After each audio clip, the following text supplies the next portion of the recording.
فتى من الناس تعلق قلبه بفتاة تعلقا شديدا وعشقها عشقا مبرحا، وضرب الزمن بينه وبينها بأمد طويل من الفراق.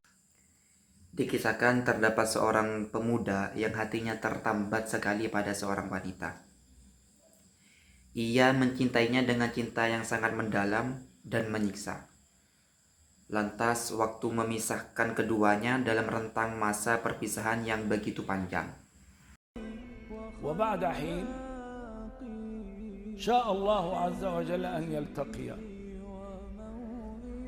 وجلس الرجل إلى فتاته، جلس إليها دقائق وإذا به قام وأراد أن يمضي. قالت له إلى أين؟ قال أريد أن أذهب فأنام لعلي أرى طيفك في الرؤيا. Setelah sekian lama berlalu, Allah menakdirkan pertemuan. Pemuda itu akhirnya duduk di samping wanita.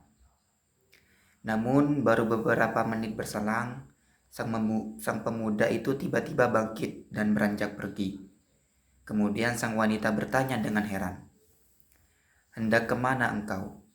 Sang pemuda itu menjawab, "Aku hendak pergi tidur agar aku dapat melihat bayanganmu di dalam mimpiku." هذا الكلام يعني ينقل عن الحمقى عندما يعشقون.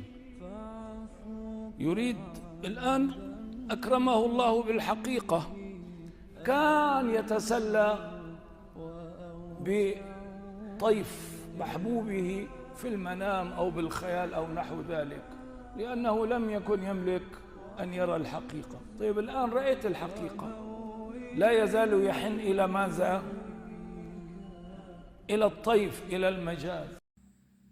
Narasi semacam ini itu pada umumnya dikutip dari orang-orang dungu yang sedang dilanda asmara. Perhatikan, coba kita lihat. Kini Allah telah memuliakan dia dengan hakikat. Dalam artian pertemuan nyata. Sebelumnya ia hanya menghibur diri dengan bayangan kekasihnya dalam mimpi atau imajinasi semata. Karena ketidakmampuannya untuk menggapai realitas. Namun tatkala realitas itu udah ada di kenyataan, ia justru masih merindukan bayangan semu. Ia hanya merindukan majas atau kiasan. الحقيقة هذا الحمق ينطبق على حال مثل هذا السالك. أنا كنت أعاني من قسوة قلب، وأشعر أن هذا دليل على بعدي عن الله. أسمع الناس الذين يتمتعون بتجليات وأنا لا أشعر بهذه التجلي، إذن أنا بعيد عن الله.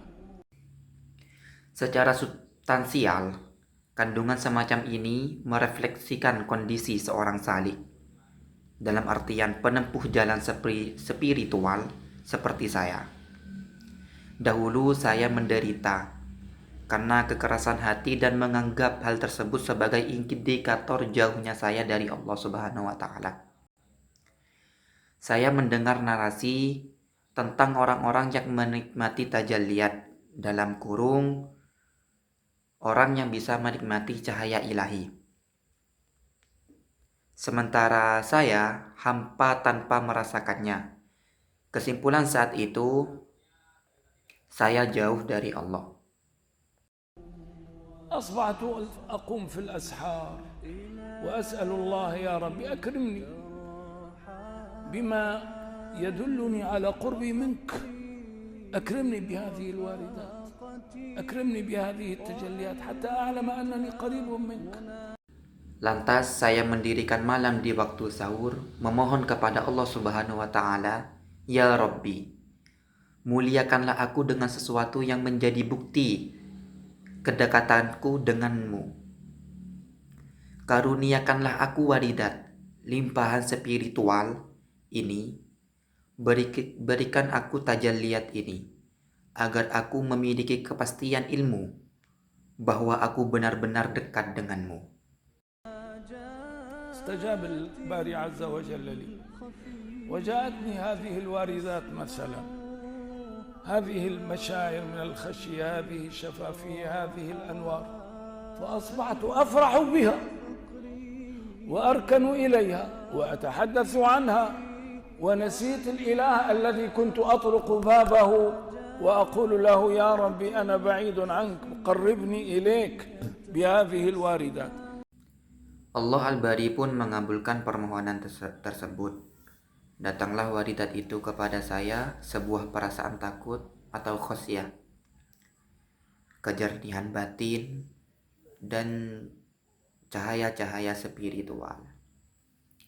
Namun fatalnya saya justru terlena. Saya bergembira atas sensasi itu. Saya bergantung padanya dan terus membicarakannya. Saya justru melupakan Tuhan, zat yang pintunya saya ketuk sebelumnya seraya merengek, "Ya Robbi, aku jauh darimu, maka dekatkanlah aku kepadamu melalui karunia ini." الصورة هي أليس كذلك؟ لكن هنا الأمر متعلق بفتى وفتاة، أما في حديثنا فالأمر يتعلق بالعبد. Kedua struktur video tersebut merupakan mutlak, bukan?